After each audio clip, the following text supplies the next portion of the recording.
آج عقل و دانش رکھنے والے لوگ، خصوصاً نیو جنریشن جتنی ہے، ان کے ذہن میں سب سے پہلی جو خرابی پیدا ہوتی ہے وہ اس پہلو میں پیدا ہوتی ہے، اور کیا کہنے لگ جاتے ہیں، میرے باپ کو کیا پتا ہے۔ یہ دوسرے الفاظ آپ سن سکتے ہیں، میرے استاد کو کیا پتا ہے۔ یہ پرانی باتیں کرتے ہیں۔ اصل حق جو ہے مجھ پہ وہ یہ ہے کہ میں نے معاشرے میں اپنا مقام کیسے بنانا ہے۔ اصل حق یہ ہے کہ میرے گیت الاپتے نظر آئیں دنیا والے، یہ حق ہے، جس کے نتیجے میں وہ والد کے احترام کو، استاد کے احترام کو روندتا چلا جاتا ہے، جبکہ رسول اللہ صلی اللہ علیہ وآلہ وسلم نے فرمایا 3 حق ایک بندہ مومن پہ والدہ کے حق، اور چوتھا حق باپ کا حق ہے۔ رسول اللہ صلی اللہ علیہ وآلہ وسلم کے پاس ایک شخص آیا جس نے اپنے کندھے پہ اپنی والدہ کو اٹھایا ہوا تھا۔ برائدہ رضی اللہ تعالیٰ عنہ روایت کرتے ہیں، سخت دھوپ ہے، سوال کیا سرتاج رسول صلی اللہ علیہ وسلم، میں نے اپنی والدہ کو اپنے کندھے پہ بٹھا کے حج کروایا ہے، کیا میں نے اپنی والدہ کا حق ادا کر دیا؟ سرکار دو عالم مسکرا کر فرمانے لگے، وَلَوْ بِزَفْرَةٍ مِّن زَفَرَاتِهَا، تم اپنی والدہ کے حقوق کی ادائیگی کی بات کرتے ہو، تیری پرورش اور تیری ولادت میں جو تکلیفیں اس کو برداشت کرنی پڑی، اس میں سے ایک تکلیف کا بدلہ بھی تم ادا نہیں کر سکے۔ اور دوسری روایت کے الفاظ ہیں، وَلَوْ كَقُلَامَةِ ظَفْرٍ، یہ جو زائد ناخن بڑا ہوا کاٹ کے ہم پھینک دیتے ہیں، اتنا حق بھی تم ادا نہیں کر سکتے۔ تو پھر ایک بندہ مومن کے لیے کیسے روا ہے؟ باپ کہتا ہے کہ فلان چیز لے کے آؤ، ماں کہتی ہے مجھے دوائی کی ضرورت ہے، اور دوسری طرف سے پارٹنر آ جاتا ہے، کلیگ آ جاتا ہے، روممیٹ آ جاتا ہے، یا کھیل کے میدان میں اکٹھے کھیلنے والے ساتھی آ جاتے ہیں، اور کس انداز سے والد اور والدہ کی بات کو ٹھکرا کر ان کے ساتھ چلا جاتا ہے۔ اور یہ ایک حقیقت ہے، جو شخص ان حقوق کو پامال کرتا ہے، یقین کر لے کہ ایک وقت آنے والا ہے، یہ ساری باتیں اس کے سامنے آنے والی ہیں۔ کما تدین تدان، جیسے تم کرو گے ویسے ہی تمہارے ساتھ کیا جائے گا۔ تو رسول اللہ صلی اللہ علیہ وآلہ وسلم نے سب سے زیادہ حق بیان کیا ہے تو والدین کا بیان کیا۔ اور دوسری بات جو میں اس ضمن میں بیان کرنا چاہتا ہوں، ان بیمار ذہنوں کی اصلاح بھی ہونی چاہیے جو کہتے ہیں کہ اسلام نے عورت کے حقوق کا خیال نہیں رکھا، اور عورت بھی روتی نظر آتی ہے کہ ہمیں بھی مردوں کے شانہ بشانہ چلنا ہے اور ہمارے حقوق کا بھی خیال ہونا چاہیے۔ ذرا سوچئے، سرتاج رسول صلی اللہ علیہ وآلہ وسلم نے والدہ کے کتنے حقوق بیان کیے، اور باپ کا؟ تو عورتوں کے حقوق کا خیال رکھا ہے کہ نہیں رکھا؟ کون کہتا ہے کہ اسلام نے حقوق کا خیال نہیں رکھا؟ یہ تھوڑی عظمت ہے کہ سب سے پہلے اسلام کی عظمت کے لیے جو مال خرچ ہوا وہ کس کا مال تھا؟ خدیجہ رضی اللہ تعالی عنہ۔ یہ تھوڑی عظمت ہے کہ ایک عورت ہی تھی جو صفا اور مروہ کے درمیان اپنے بچے کے لیے پانی لینے کے لیے دوڑتی پھرتی تھی۔ اللہ رب العزت کو اس کا دوڑنا اتنا پسند آیا، مرد ہو یا عورت جب تک صفا مروہ مکمل نہیں کرتا اس کا عمرہ اور حج مکمل ہی نہیں ہوتا۔ لیکن بات یہ ہے کہ جب انسان مخلص ہوتا ہے، وہ مرد ہو یا عورت، اللہ تعالیٰ اس کے عمل کو اتنا بابرکت بنا دیتے ہیں۔ تھی تو وہ عورت، لیکن آج وہ عمل مردوں کے لیے بھی لازمی قرار دے دیا گیا۔ تو اللہ رب العزت نے جو اسلام کی نعمت دنیا میں بھجوائی ہے وہ کامل اور اکمل نعمت ہے، جس میں کسی کے حقوق کو نہیں چھوڑا گیا، سب کو وہ احکم الحاکمین ہے، ہر ایک کو اس کے حقوق دیے ہیں۔ ہاں انسان کمزور ہے، یہ اللہ کے حقوق کو پورا کرنے کی کوشش نہیں کرتا۔ اللہ رب العزت نے تو ہر ایک کو اپنی رحمت سے نوازا ہے، اللہ سبحانہ و تعالی ہمیں ان باتوں پہ یقین کرنے کی توفیق عطا فرمائے۔ والدین کا احترام یہ ان کا حق ہے، والدین کی خدمت یہ ان کا حق ہے، والدین کی اطاعت یہ ان کا حق ہے۔ رسول اللہ صلی اللہ علیہ وآلہ وسلم نے فرمایا، مقدام ابن معدی کریم رضی اللہ تعالی عنہ روایت کرتے ہیں، ان اللہ یوصیکم بامہاتکم ثلاثا، ان اللہ یوصیکم بامہاتکم ثلاثا، ان اللہ یوصیکم بآبائکم، ان اللہ یوصیکم بالاقرب فالاقرب۔ اللہ رب العزت نے 3 مرتبہ یہ وصیت فرمائی کہ تم اپنی والدہ کے ساتھ حسن سلوک اختیار کرو، اس کی خدمت، اس کی اطاعت، اس کی فرما برداری، اس کے آرام کا خیال رکھنا، اس بات کا اللہ رب العزت نے حکم دیا ہے۔ 2 مرتبہ یہ بات دہرائی اور پھر فرمایا، ان اللہ یوصیکم بآبائکم، اللہ رب العزت نے باپ کے متعلق بھی یہ حکم دیا کہ اس کی خدمت اور اطاعت اور فرما برداری کی جائے، اس کا خیال رکھا جائے۔ ان اللہ یوصیکم بالاقرب فالاقرب، ماں باپ کے بعد قریبیوں کا زیادہ حق ہے کہ ان کے ساتھ اچھا سلوک کیا جائے۔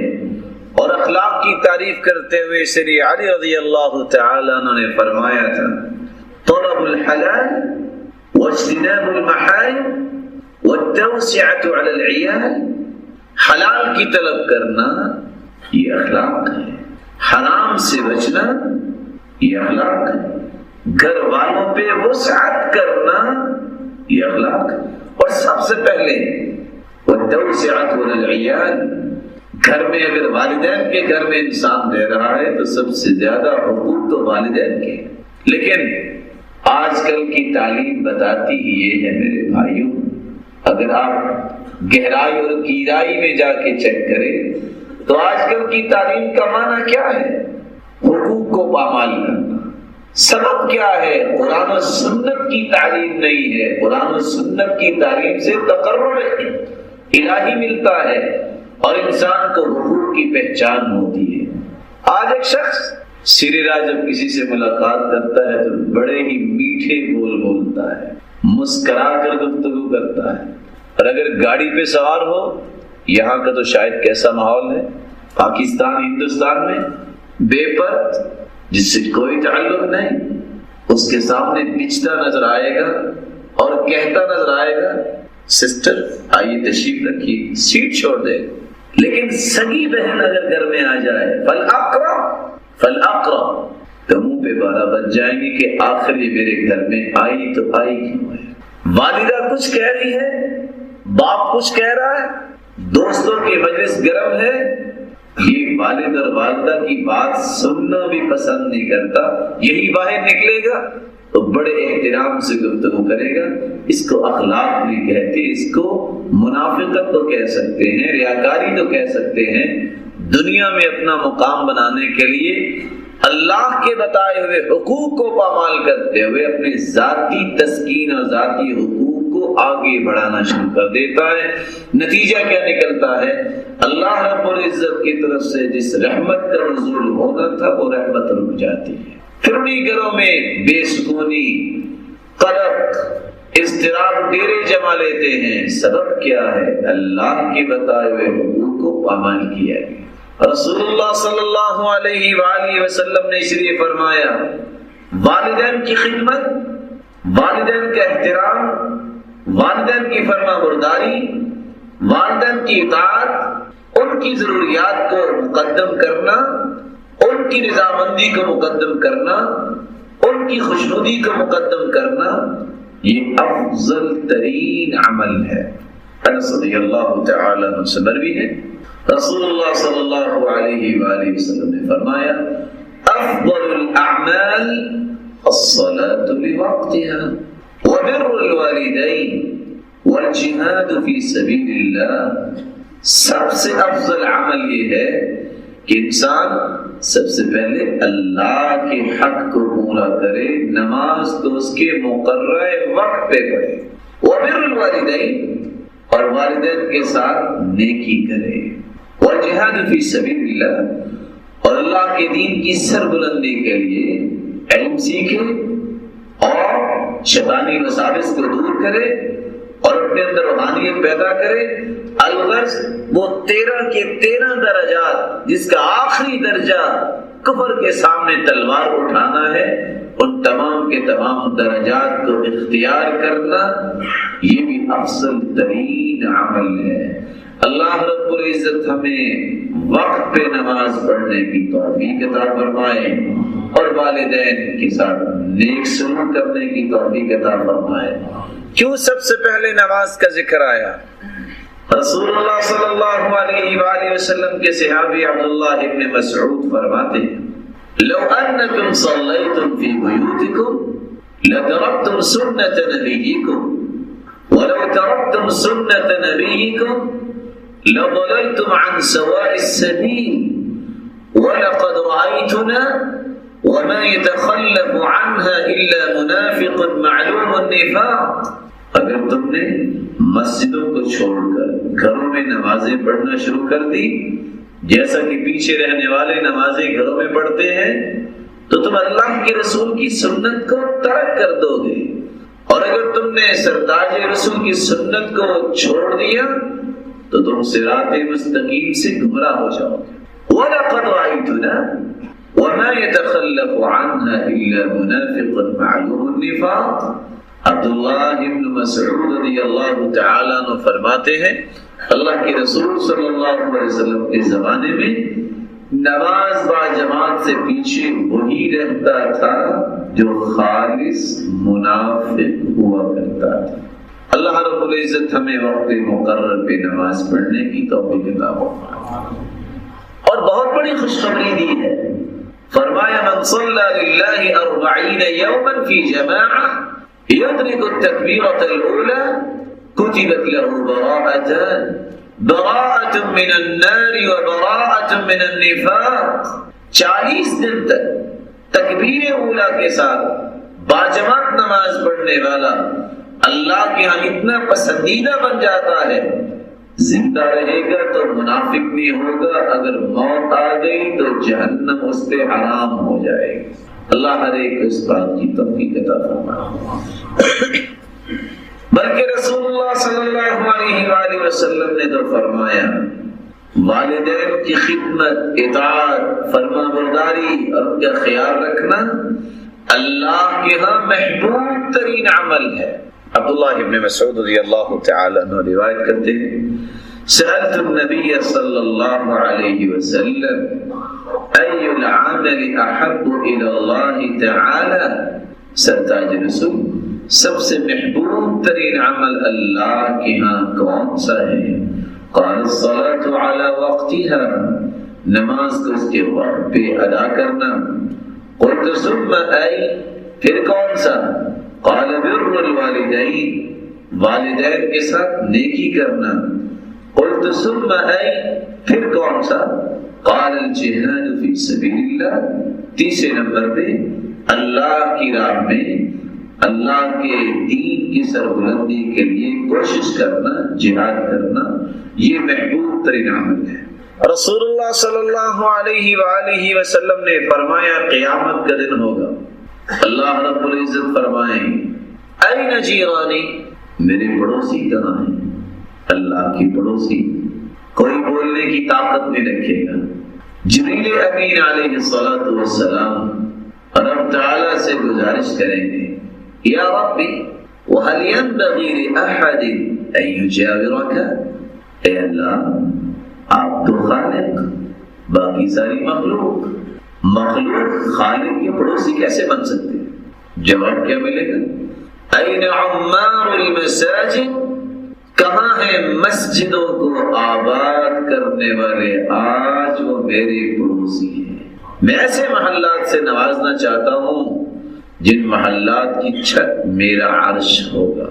مسجد کی آبادی کیا ہے؟ سب سے پہلے آبادی کا پہلو یہ ہے کہ انسان 5 نمازیں جماعت کے ساتھ پڑھے، مسجد کی آبادی ہے، مسجد میں بیٹھ کے قرآن پڑھ رہا ہے، کوئی دعا کر رہا ہے، کوئی نوافل پڑھ رہا ہے، اللہ رب العزت کوئی اہتمام کر رہا ہے، کوئی اس کے لیے آسانیاں کر رہا ہے، کوئی مسجد بنا رہا ہے، اللہ رب العزت ہمیں بھی عمار المساجد کی صف میں کھڑا فرمائے۔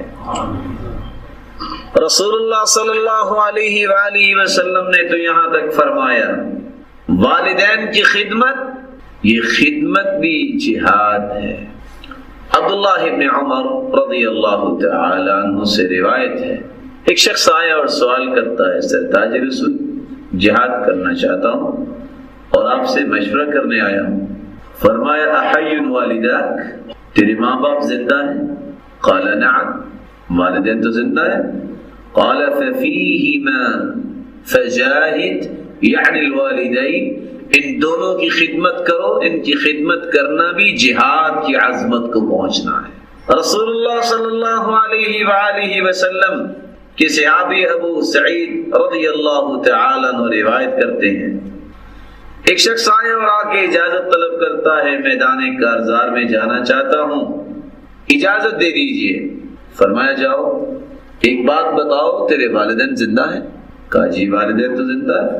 فرمایا ارجع الى ابوائک فاستأذنہما فإن أذنا لك فجاهد وإلا فضرهما، جاؤ اپنے گھر واپس لوٹ جاؤ، جا کے اپنے والدین سے اجازت طلب کرو، اگر وہ اجازت دیں تو پھر تم چلے جانا، اور اگر اجازت نہ دیں تو انہی کے ساتھ یہ حسن سلوک کرنا، اجر و ثواب تمہیں اللہ رب العزت وہی عطا کر دیں گے جو تجھے میدان کارزار میں جانے سے ملنا تھا۔ رسول اللہ صلی اللہ علیہ وآلہ وسلم نے تو یہاں تک فرمایا، میرے بھائیوں، والدین کی خدمت اور اطاعت اور فرما برداری کیوں نہ کی جائے؟ والدین کی زبان سے نکلی ہوئی بات اللہ رب العزت قبول فرماتے ہیں، ان کی دعا تو شرف قبولیت سے نوازی جاتی ہے۔ انس رضی اللہ تعالی عنہ روایت کرتے ہیں، ثلاث دعوات لا ترد، تین ایسی دعائیں ہیں جو رد نہیں کی جاتی۔ دعوت الوالد لولدی، جب کوئی شخص اپنی اولاد کے لیے دعا کرتا ہے، ودعوت الصائم، جب روزے دار افطاری کے وقت دعا کرتا ہے یا روزے کی حالت میں دعا کرتا ہے، ودعوت المسافر، جب مسافر سفر کی حالت میں دعا کرتا ہے، تینوں دعاؤں کو اللہ رب العزت رد نہیں کرتا۔ بلکہ ابو ہریرہ رضی اللہ تعالی عنہ سے مروی ہے، رسول اللہ صلی اللہ علیہ وسلم نے فرمایا، ثلاث دعوات مستجابات لا شک فیہن، تین ایسی دعائیں ہیں ان میں کوئی شک نہیں، وہ اللہ کے ہاں شرف قبولیت سے نوازی جاتی ہے۔ دعوت الوالد علی ولدی، اگر ماں باپ اولاد سے تنگ آ جائیں، ایسی اولاد سے جو ان کا خیال نہیں کرتی، تو اگر ان کی زبان سے بد دعا بھی نکل جائے تو وہ بھی قبول ہو جاتی ہے۔ ودعوت المسافر، اور مسافر کی دعا، ودعوت المظلوم، اور مظلوم کی آہ و بکا اور اس کی بد دعا کو بھی اللہ رب العزت فوراً سنتے ہیں اور اس کو ظلم سے نجات بھی دیتے ہیں۔ اللہ رب العزت فرماتے لَأَنصُرَنَّكَ وَلَوْ بَعْدَ حِينٍ، تیری مدد میں ضرور کروں گا خواہ کچھ دیر کے بعد کروں۔ یہاں ایک ضروری بات یہ ہے کہ میرے بھائیوں، ہمیں اپنی اولادوں کے لیے دعا کرنی چاہیے۔ آپ کو یاد ہوگا، آپ نے سنا ہوگا، سلف صالحین اپنی اولادوں کے لیے دعا کیا کرتے۔ ابراہیم علیہ السلام نے بھی اپنی اولاد کے لیے دعا کی، اور کیسی دعا کی؟ سب سے پہلی دعا یہ کی، اے اللہ مجھے اور میری اولاد کو شرک سے بچانا۔ وَإِذْ قَالَ إِبْرَاهِيمُ رَبِّ اجْعَلْ هَذَا الْبَلَدَ آمِنًا وَاجْنُبْنِي وَبَنِيَّ أَن نَّعْبُدَ الْأَصْنَامَ، اے اللہ اس مکہ معظمہ کو امن و استقرار کا گہوارہ بنا دے، اور مجھے اور میری اولاد کو محفوظ فرما، ہم بتوں کی پوجا کرنے والے نہ بنے۔ والدین کو دعائیں کرنی چاہیے، یقین کر کے کہ اللہ رب العزت دعائیں سنیں گے. اور کچھ لوگوں کا ذہن ہوتا ہے دعا تو مانگتے ہیں لیکن بات نہیں بنی.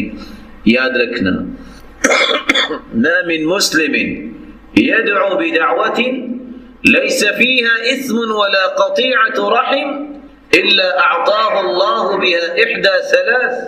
جب بھی بندہ مومن دعا کرتا ہے شرط یہ ہے برائی کرنے کی دعا نہ کرے. یہ نہ کہے کہ اللہ مجھے طاقت دے تاکہ میں چوری کروں، یہ دعا قبول نہیں ہوگی. اور نہ ہی قطع رحمی کی دعا کرے.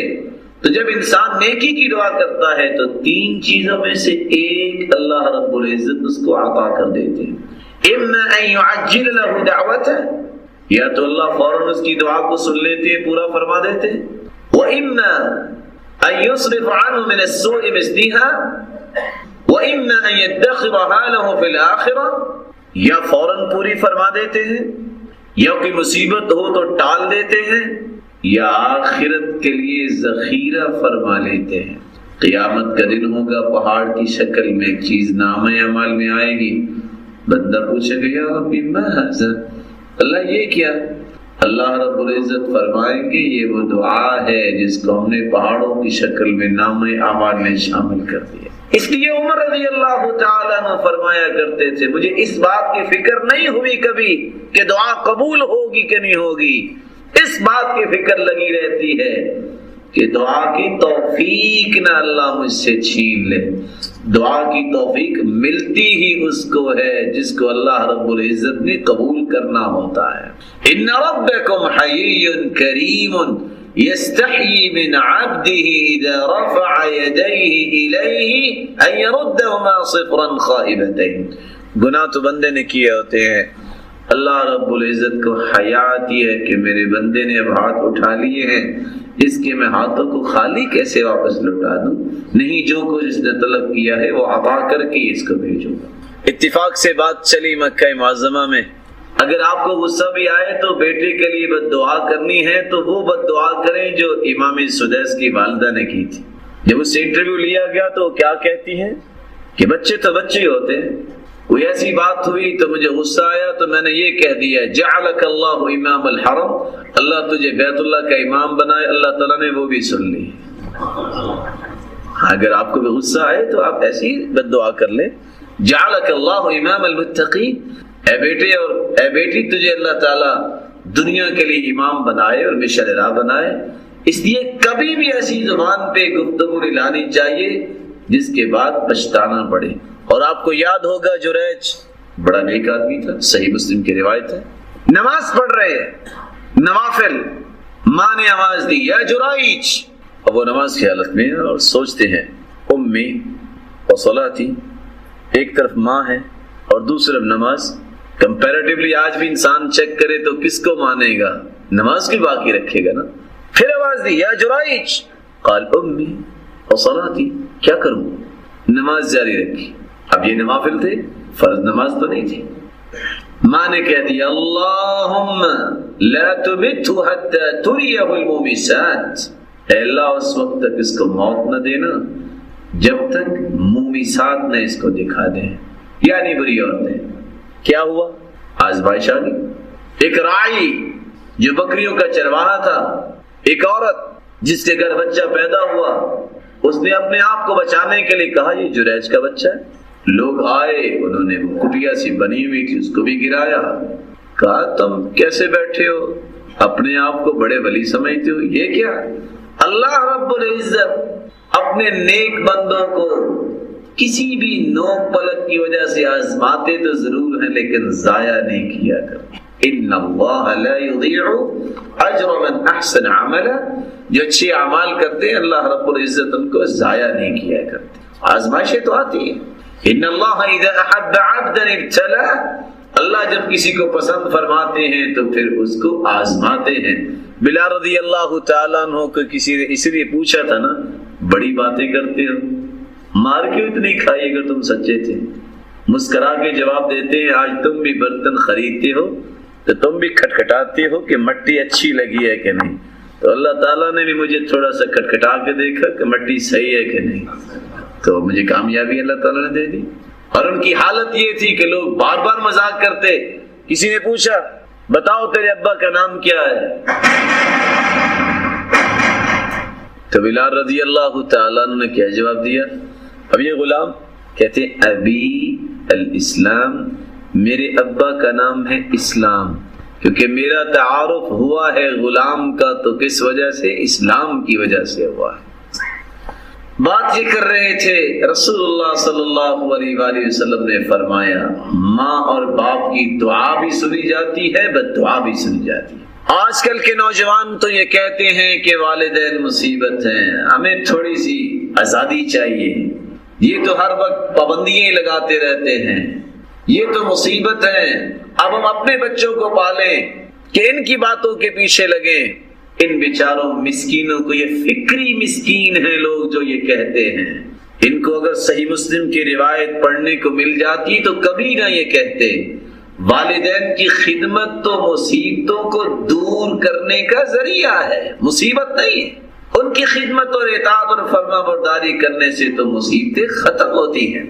عبداللہ ابن عمر رضی اللہ تعالی عنہ سے مروی ہے، رسول اللہ صلی اللہ علیہ وسلم نے فرمایا بینما ثلاثة نفر يمشون أخذهم المطر فآووا إلى غار في جبل فانحطت على فم غارهم صخرة من الجبل۔ تین دوست اکٹھے چل رہے تھے، اچانک بارش آ گئی، بارش سے بچنے کے لیے تینوں نے دوڑ لگائی اور ایک غار میں جا کے چھپ گئے۔ جب غار میں داخل ہوئے ایک پتھر لڑکتا ہوا آیا، فانطبقت علیہم، اور غار کے منہ کے اوپر آ گیا اور غار بند ہو گئی۔ فقال بعضهم لبعض انظروا اعمالا عملتموها صالحة للہ، ایک دوسرے کو کہتے ہیں اب کیا کریں، اس پتھر کو ہٹانا چاہتے ہیں، وہ ہٹ بھی نہیں رہا، کیسے ہٹے؟ کہتے ہیں سنو، ایک دوسرے کو کیا کہتے ہیں؟ جو اللہ کے لیے تم نے عمل کیا اس عمل کو اللہ کے سامنے پیش کرو۔ رسول اللہ صلی اللہ علیہ وآلہ وسلم کے صحابی روایت کر رہے ہیں لعلہ یفرجها عنکم، شاید کہ نیک عمل کی وجہ سے اللہ رب العزت تمہیں اس مصیبت سے نجات دے دے۔ اور یہاں میں رک کے یہ بتانا چاہوں گا، نیک عمل کا وسیلہ، اللہ کی ذات کا وسیلہ، اللہ کی صفات کا وسیلہ اور نیک آدمی کی دعا کا وسیلہ، یہی تین شکلیں وسیلے کی جائز ہیں، بقیہ کوئی شکل بھی وسیلے کی شرعاً جائز نہیں ہے۔ اللہ سبحانہ و تعالی ہمیں ان مسائل کو سمجھ کر اپنی زندگی کے زاویوں میں شامل کرنے کی توفیق عطا فرمائے۔ ہر ایک نے اپنا اپنا عمل پیش کیا، قصہ لمبا ہے، میں اختصار کرنا چاہوں گا۔ ایک شخص کہتا ہے یا ربی انہو کان لی والدان شیخان کبیران، اے اللہ تو جانتا ہے میرے والدین تھے، دونوں ہی بوڑھے تھے، وامراتی، اور میرے گھر میں میری بیوی بھی تھی، ولی صبیۃ صغار، چھوٹے چھوٹے بچے بھی تھے، میں جب بھی دودھ لے کے آتا تو سب سے پہلے والدین کو پلاتا، بچوں کو نہیں پلاتا۔ ایک دن میں دودھ لے کے آیا، فجئت بالحلا، اور دودھ کا برتن میرے ہاتھ میں ہے، جب میں نے آ کے دیکھا فوجدتهما قد ناما، والدین سوئے ہوئے ہیں، اب کیا کروں؟ والصبیۃ یتزاغون عند قدمی، میں نے والدین کو سوئے ہوئے دیکھا، کرہت ان اوقظهما من نومهما، میں نے ان کی نیند خراب کرنے کو پسند نہ کیا، فقمت عند رؤوسهما، اور ان کے سرہانے کھڑا ہو گیا، وَأَكْرَهُ أَنْ أُسْقِ الصَّبِيَّةَ، اور میں نے اس بات کو بھی پسند نہ کیا کہ بچوں کو پہلے پلاؤں، کیونکہ پہلے حق تو والدین کا ہے، بچوں کا تو نہیں۔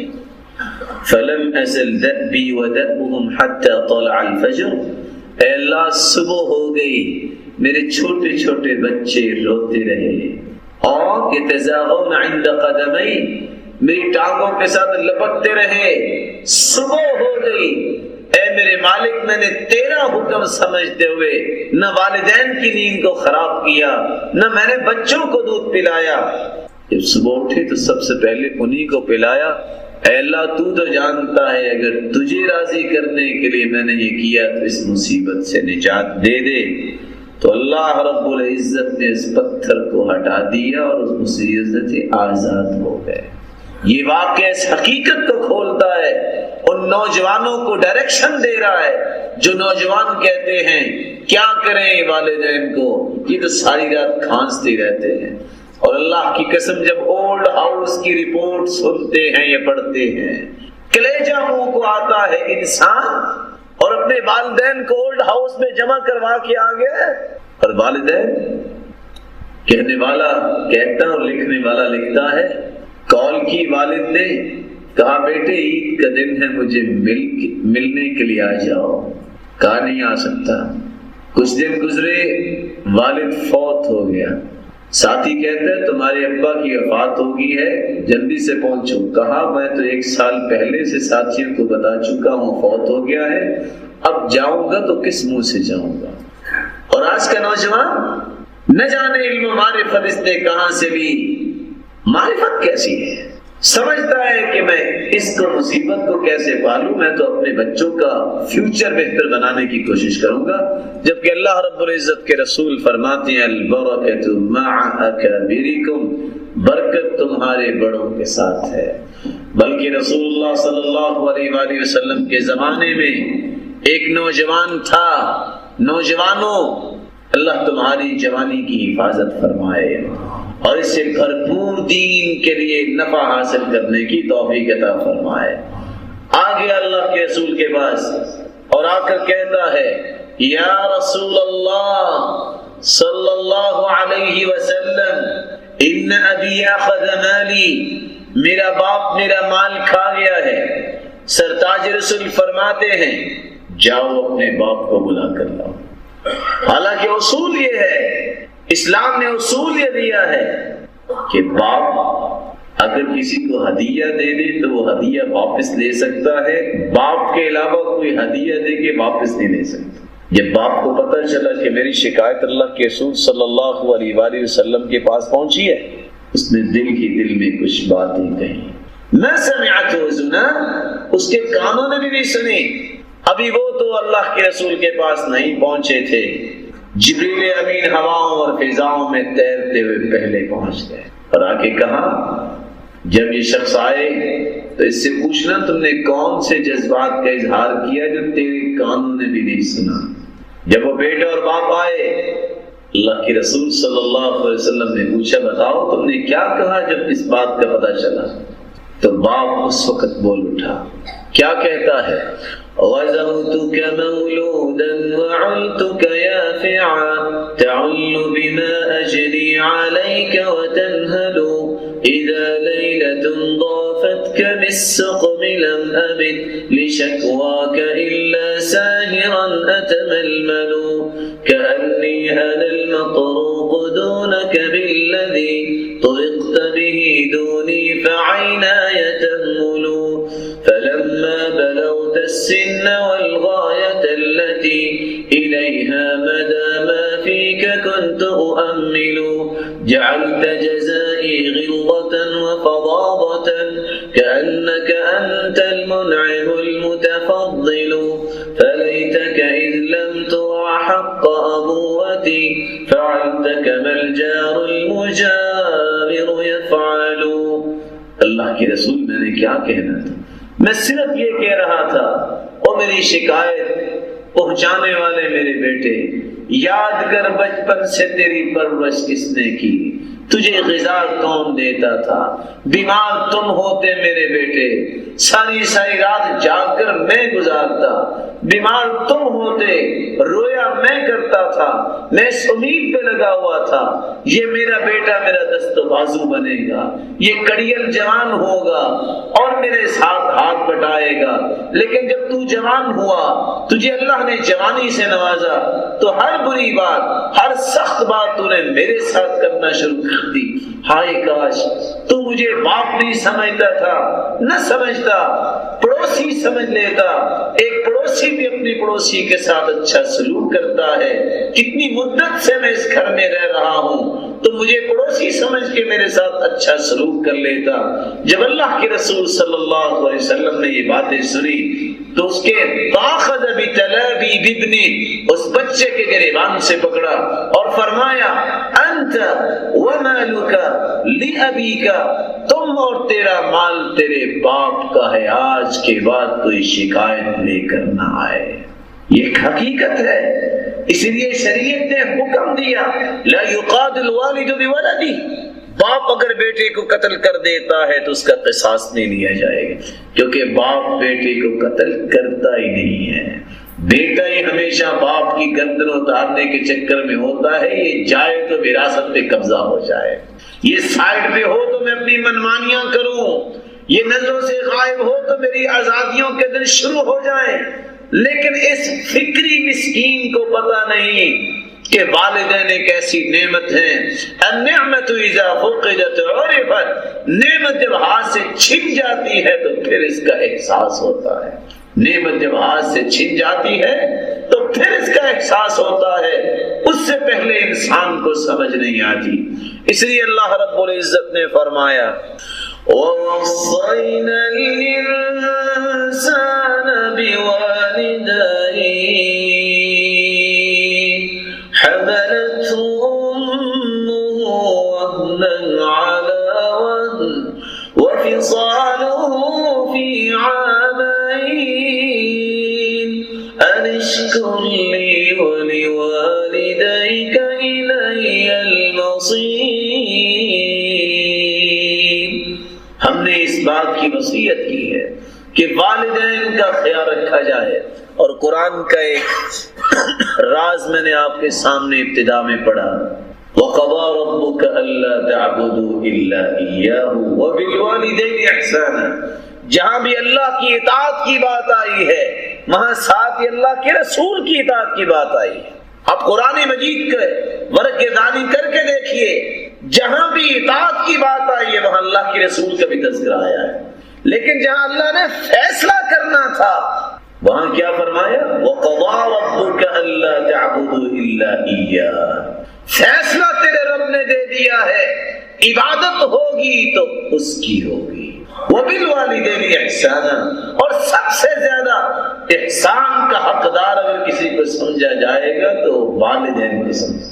اللہ رب العزت ہمیں یہ بات سمجھا دے، اور جن کے والدین زندہ ہیں اللہ رب العزت ان کی زندگی میں برکت فرمائے اور ان کی اولادوں کو ان کی خدمت کرنے کی توفیق عطا فرمائے، اور جن کے والدین دنیا سے رخصت ہو چکے ہیں اللہ تعالیٰ ان پہ کروڑ رحمتوں کا نزول فرمائے۔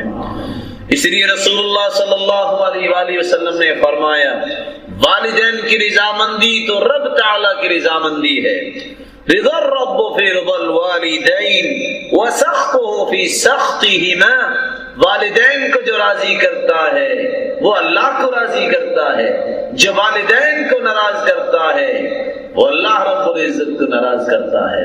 لیکن والدین کے متعلق قرآن مجید کیا کہتا ہے وَإِن جَاهَدَاكَ عَلَىٰ أَن تُشْرِكَ بِي مَا لَيْسَ لَكَ بِهِ عِلْمٌ فَلَا تُطِعْهُمَا وَصَاحِبْهُمَا فِي الدُّنْيَا مَعْرُوفًا وَاتَّبِعْ سَبِيلَ مَنْ أَنَابَ إِلَيَّ وَإِن جَاهَدَاكَ عَلَىٰ أَن تُشْرِكَ بِي مَا لَيْسَ لَكَ بِهِ عِلْمٌ فَلَا تُطِعْهُمَا، والدین کی اطاعت بھی اللہ کی اطاعت ہے، لیکن کب جو وہ نیکی کا حکم کریں، اگر والدین شرک پہ مجبور کرتے ہیں، والدین نافرمانی پہ مجبور کرتے ہیں، پھر ان کے احترام میں فرق نہیں پیدا کیا جائے گا لیکن اطاعت نہیں کی جائے گی۔ دیکھیں ابراہیم علیہ السلام کا باپ بت تراش بھی تھا، بت فروش بھی تھا، اور ذریعہ معاش یہی تھا، اور بتوں کا پجاری بھی تھا۔ کیا کہتے ہیں یا ابت لم تعبد ما لا يسمع ولا يبصر ولا يغني عنك شيئا، میرے پیارے ابا جان آپ ان کی کیوں پوجا کرتے ہیں؟ نہ یہ سنتے ہیں، نہ یہ دیکھتے ہیں، اور نہ ہی آپ سے کوئی کفایت کر سکتے ہیں۔ یا ابتی، یا ابھی نہیں کہا، یا ابتی، اے میرے پیارے بشر، یا ابتی انی اخاف ان یمسک عذاب من الرحمن فتکون للشیطان ولیا۔ میرے ابا جان، مجھے بہت خوف لاحق ہے کہ کہیں اللہ کا آپ پہ عذاب نہ آ جائے۔ احترام میں فرق نہیں آنا چاہیے، دعوت کو جاری رکھیے، احترام کے دائرے کے اندر رہ کر اخلاقیات کو سامنے رکھتے ہوئے۔ مقصود یہ ہے، اور بہت بڑا صدقہ ہے، بہت بڑی خیر خواہی اور نیکی ہے کہ کوئی شخص اپنے والدین کو صراط مستقیم دکھائے، لیکن دکھائے کیسے؟ جیسے ابراہیم علیہ السلام نے دکھایا۔